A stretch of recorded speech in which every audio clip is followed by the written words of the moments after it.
விழுப்புரம் மாவட்டம் மரக்காணம் பக்கிங்ஹாம் கால்வாயில் வெள்ளப்பெருக்கு ஏற்பட்டு மரக்காணம் திண்டிவனம் பிரதான சாலையில் வெள்ளம் சூழ்ந்திருக்கிறது. கூடுதல் தகவல்களோடு இணைகிறார் செய்தியாளர் அறிவழகன். அறிவழகன், தற்போது அந்த சாலையில வெள்ளம் சூழ்ந்திருப்பதன் காரணமாக சுற்றுப்புற கிராமங்களுக்கான போக்குவரத்து அப்படிங்கிறது பாதிக்கப்பட்டிருக்கா? மேலும் அந்த பகுதியிலிருந்து உப்பளங்கள் நிறைந்த ஒரு பகுதி எந்த அளவுக்கு பாதிப்பு என்பது ஏற்பட்டிருக்கிறது?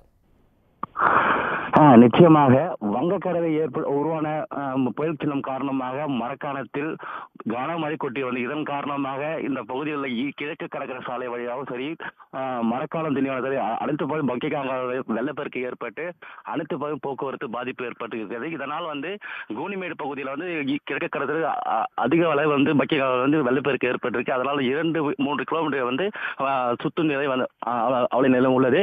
இப்போது வந்து முக்கியமாக குறிப்பாக சொல்ல போனால் திண்டிவனம் மரக்காலம் திண்டிவனத்தில் பக்கிங்ஹாம் வெள்ளப்பெருக்கு ஏற்பட்டு இப்ப போக்குவரத்து பாதிப்பு ஏற்பட்டிருக்கு.